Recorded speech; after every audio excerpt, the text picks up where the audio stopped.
Hey guys, the movie review for Men in Black 3. Now, when I first saw the trailer for this, I was a bit hesitant about seeing this. I didn't really want to go and see it because it didn't really look like a Men in Black film. I liked the first and second one. They were awesome, and so was this one. This one was brilliant.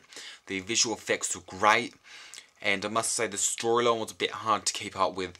It was that the plot was that Agent K, he imprisoned an alien on the moon called Boris the Animal, and Boris the Animal didn't used to be like to be called Boris the Animal. He just used to be like being called Boris, and Boris he was locked there for killing all these people, like all these different alien people, and he ends up escaping, and he ends up going back down to Earth, and when he gets back down to Earth, he finds a time traveler, and he travels back in time to go and kill Agent K.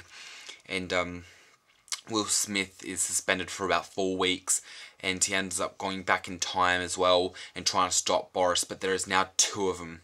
So Will Smith's character, Agent K, he ends up going, Agent J, sorry. Agent J ends up going a day before the day that the new current Boris is going back to, because the Boris the Animal, the 2012 version of him, he ends up going back to the 16th of July 1969. And the old Boris, well, when Agent J gets there, he gets the day before the new one gets there. So he's got a bit of time to try and kill the old one. But because if he can kill the old one, the new one won't come. But when he gets there, the new one ends up getting there because they sort of fall around trying to find the old one and trying to stop the killings. And then when the new one gets there, Agent J has to try and stop the new one from trying to kill Agent K, and then he has to get back in time before the army takes over the world, because there's an in the present time, 2012, there's an army coming to destroy the world from Boris's homeland. Now, when I walked in the cinema, I was like, do I really want to see this film? And I said, yeah, I do want to see this film.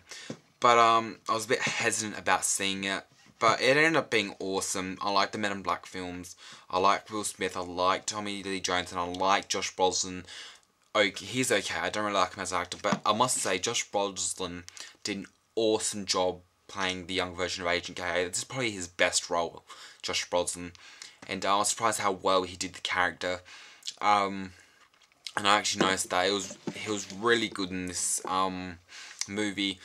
And as I said, it didn't really feel like a Men in Black film, but it was still really good. It was probably the best one out of them all. And it's been about 15 years since the first one hit the theatres. So they spent 10 years trying to figure out what to do with the third one. And we're unsure if there's going to be a 4th installment. I'm going to have to look that up if there is going to be a 4th installment. And I hope there is the 4th installment. There was great visual effects in here, especially for the rocket. And I would like to see a bit more of Tommy Lee Jones. You didn't really get to see much of him. You saw about 20 minutes of his character, if that. But you saw it for the first probably 15 minutes, and then probably for the last minute or 2. But it was awesome. And you sort of got, there was sort of more behind Agent J's character rather than Agent K's character. I would have thought there would have been more of Agent K's background and stuff, but it didn't really give that. It was sort of more Agent J's character and how he grew up and stuff like that. But overall, I'll give this film probably a 9 out of 10. That's pretty good for me. I usually give films high, but not that high. I usually give them about an 8 or something, but this film was great. It's just awesome. As I said, the visual effects were great. The acting was great. And I've always loved Steven Spielberg films. I mean, it wasn't his film, but he worked on it. He was the executive producer. And I do have the Men in Black 1 on Blu-ray. It's just the standard 1-disc copy, and I do want to get the 2-disc edition with the slipcover Men in Black 1. I think Big W has it for like $16 or something, or $15.99 or something like that. It was something really cheap, and I want to pick that up because it has a nice black slipcover with them face-to-face, Agent K, Agent J. But anyway though, I have to watch number 2 again because I do remember seeing it but don't remember anything from it. It's a great film. You do have to check this out. It's not going so well at the theatres. It's only up to like 20 million in the box office. But anyway, it's a great film and I do suggest you check it out. So thanks a lot for watching. Bye.